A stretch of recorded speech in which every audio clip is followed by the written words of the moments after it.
The Ozark Trail in 1898 was a path whispered about in hushed tones. Locals told tales of a cursed orchard deep in the woods, a place where red apples glimmered unnaturally, and the air was thick with a strange energy. Most travelers avoided it, fearful of the dark magic that folklore had built over decades. Caleb Thompson, a 16-year-old orphaned farmhand, had grown up on the fringes of town.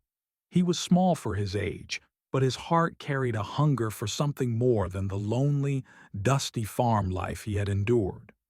When he first glimpsed the orchard through the mist, a chill ran down his spine. Its branches seemed to pulse with life, and the red apples shimmered under the waning moonlight. Something about it called to him, not greed, but curiosity. He felt drawn, almost as if the orchard itself had been waiting for him. Little did Caleb know, this place would test him in ways he could not imagine, challenging his understanding of life, grief, and the price of growth. The following evening, Caleb returned to the orchard, compelled by a mix of fear and fascination.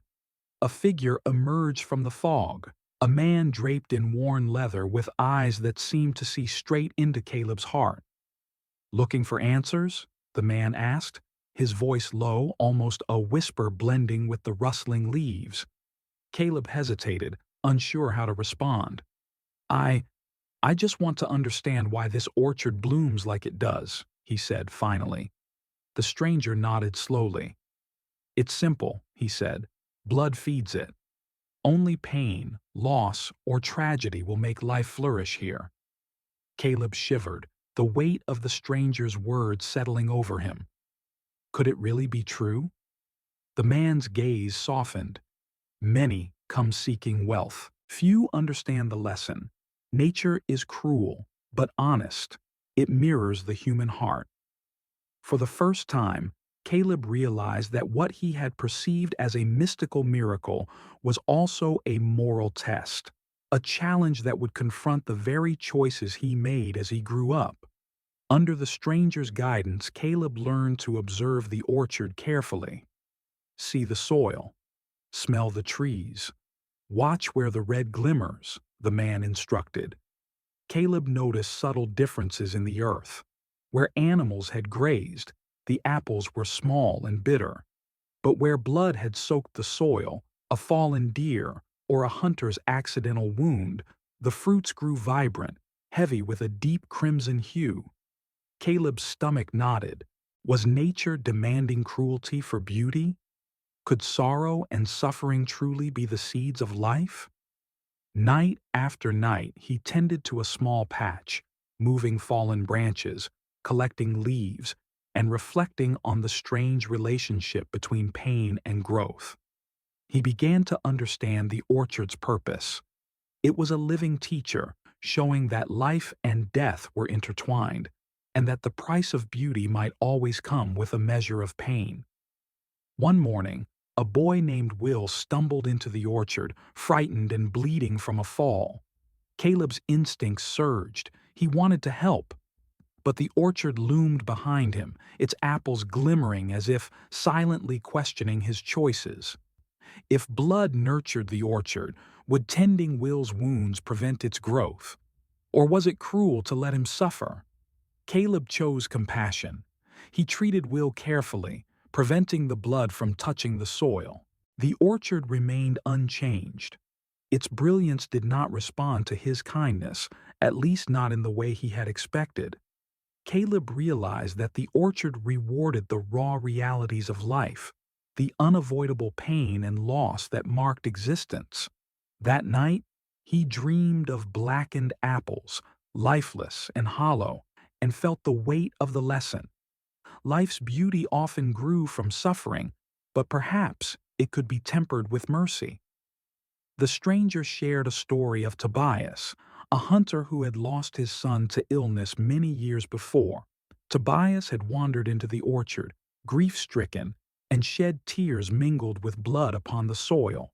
From that sorrow, the orchard had bloomed more brilliantly than ever.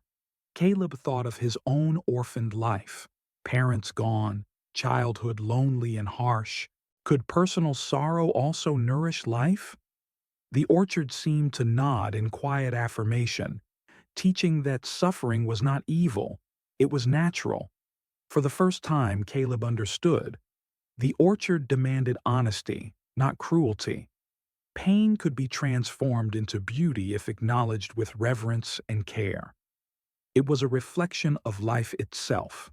Loss and love intertwined in a delicate balance. The stranger's voice was grave one evening. The orchard tests hearts. Those who seek to harm for gain will be consumed by it, he warned. Caleb remembered travelers who had tried to pluck the apples without understanding. Their hands had grasped bright fruit, but it withered instantly, blackening as if rejecting their greed. He realized the orchard mirrored human morality. Compassion, courage, and integrity were rewarded. Deceit, cruelty, and selfishness were punished. It dawned on Caleb that this orchard was more than a magical garden. It was a mirror for the soul. And he began to wonder, could he nurture beauty without inflicting harm, or would life's pain always demand a price?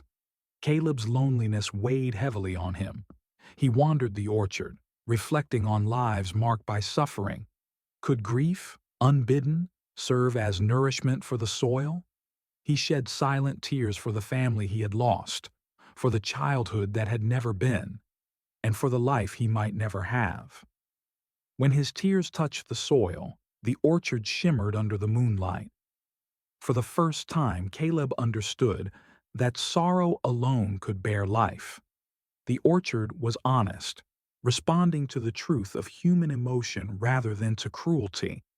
In his grief, he had found purpose: to honor loss, nurture life, and embrace the lessons hidden in pain. One morning, a traveling merchant arrived, eager to harvest the orchard's famed fruit. "I hear they grant wealth to those who pick them," he said, eyes gleaming. Caleb felt a chill. The stranger's warning rang in his ears. Greed would not go unpunished. As the merchant stepped forward, the roots shifted underfoot, almost protective, curling around the soil as if warning him away. "You must understand," Caleb said firmly. "This orchard is not for wealth. It thrives on suffering and truth, not greed." The merchant left, muttering curses, his hands empty. Caleb realized the orchard demanded moral courage, and that sometimes the greatest reward was knowing one had protected what was sacred. Nightfall brought whispers through the orchard, stories of past tragedies, lovers torn apart by war, children lost to illness, hunters struck down in the wild, echoed through the branches. Caleb began to write them down, keeping the memory of each life alive. The orchard became more than a garden. It was a ledger of human sorrow and resilience. Each blossom represented the endurance of life and the beauty that could grow from tragedy. He realized the orchard's true gift. It preserved memory and taught reflection. Life's harshest moments, when acknowledged with care, could blossom into meaning and leave a lasting impact on those willing to remember. One morning, the stranger was gone, leaving only a note. "You are ready. The orchard will teach you." Now Caleb felt a mix of pride and fear. Alone, he wandered the orchard, encountering an injured fawn caught in a trap. He hesitated. If he helped it, would he prevent the orchard from flourishing? If he left it, would he betray compassion? He chose mercy, carefully tending the fawn's injuries. To his amazement, the orchard bloomed brilliantly around the small patch of earth where he had acted with love. Caleb realized then that the orchard's magic was not merely tied to blood. Compassion and courage could nurture life too. And the orchard was teaching him the ultimate lesson. Growth could come from the human heart. Not long after the fawn incident, a young nurse named Clara arrived in the Ozarks, drawn by rumors of the orchard and the boy who tended it. She was curious and brave. with a warmth that contrasted Caleb's years of lonely resilience. Caleb shared the orchard's secrets, explaining how blood, grief, and sorrow had fed the soil over decades. Clara listened carefully, asking questions that showed more understanding than most adults. Together, they began caring for the animals and tending the orchard, experimenting with ways to encourage growth without unnecessary suffering. Their friendship grew into something deeper, an unspoken bond forged by shared compassion. Caleb realized that even the orchard's lessons were incomplete without human connection. Love and trust could nurture life in ways that blood alone could not. One morning, Caleb noticed a cluster of apples turning black, the air around them sticky and sour. Someone had tried to trick the orchard, spilling poisoned blood from a stolen animal. Caleb felt a mix of anger and sorrow. He carefully removed the poisoned fruits, burying them far from the living trees. The orchard seemed to recoil at the deceit, reinforcing a lesson Caleb had been learning all along. The orchard thrived on honesty, not trickery. That night, as he sat by the glowing trees, Clara joined him. They reflected on the morality of life. Cruelty and greed might exist, but integrity and compassion were stronger forces. The orchard was more than magic. It was a reflection of human ethics, teaching that beauty born from wrongdoing could never last. Word of the orchard spread, and the nearby town decided to hold a festival celebrating its fruits. Caleb feared the orchard's sacred lessons would be lost amid the spectacle of fairground lights and noisy crowds. When the festival began, he and Clara guided visitors through the orchard, explaining the story behind each tree. "Every apple has a history," Caleb said. "Every bloom grew from pain, loss, or care." Visitors listened, some with tears, some with wide-eyed wonder. They left humbled, reflective, inspired. Caleb realized the orchard's most precious gift wasn't the fruit itself, it was the wisdom it bore. Beauty, he now understood, required understanding and reverence. One afternoon, a boy named Eli wandered into the orchard, timid and hesitant. He had lost his parents to illness, carrying grief like Caleb once had. Caleb gently taught Eli how the orchard reflected sorrow, courage, and kindness. Together, they planted seeds in memory of those who had passed, watching as the soil began to shimmer under their hands. When Eli's tears fell onto the earth, small buds sprouted instantly, almost as if the orchard acknowledged his pain and turned it into hope. Caleb smiled, recognizing a spark he had once felt himself. The orchard was not only a mirror, it was a bridge between generations, showing that grief could bloom into something beautiful if tended with care. A wealthy landowner, hearing of the orchard's fruits, arrived demanding to buy it. He promised gold, luxury, and power in exchange for the orchard's secrets. Caleb stood firm. The trees seemed to react. The wind howled, roots shifting protectively around him, as though warning the intruder away. The orchard's lessons echoed in his mind. Greed could never coerce life into beauty. The landowner left in frustration, and that night the orchard glowed brighter than ever, a quiet affirmation that Caleb had made the right choice. The orchard taught him that the truest reward came from courage and moral integrity, not wealth or power. Caleb often sat alone at night, among the trees, reflecting on the years he had spent learning the orchard's ways. Each blossom told a story of tragedy, resilience, courage, and love. He realized how far he had come. Grief had shaped him, compassion had guided him, and integrity had defined him.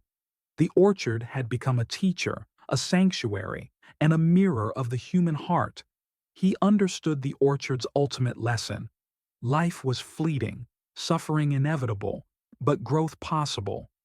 If one faced life honestly, and embrace the interconnectedness of sorrow, courage, and love.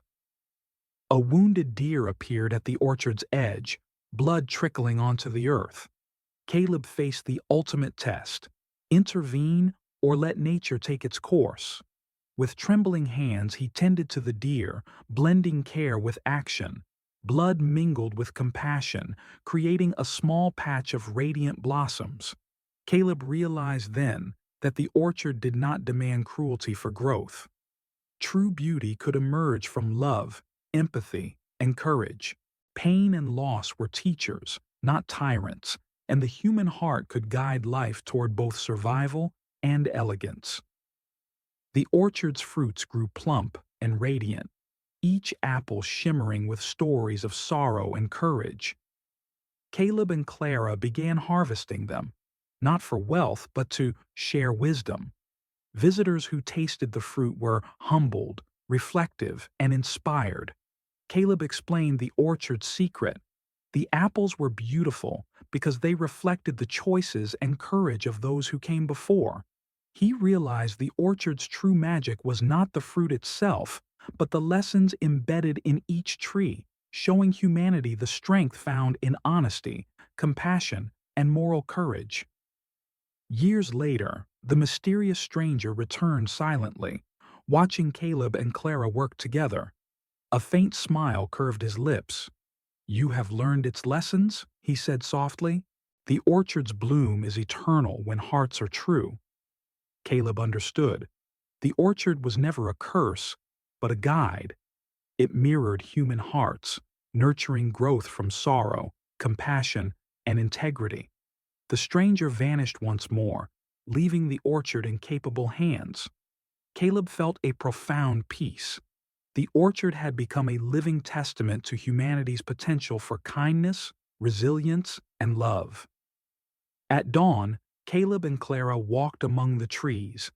The orchard shimmered in the soft light, each apple a story, each blossom a testament to love, loss, courage, and integrity. Children played nearby, animals roamed freely, and travelers paused in awe.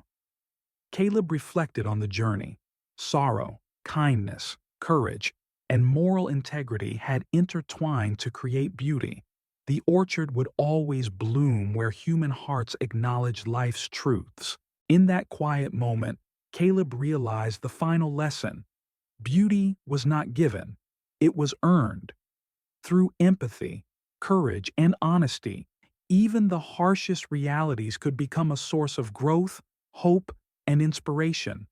And so, the orchard lived, forever a mirror of the human spirit, its branches heavy with stories that whispered through time.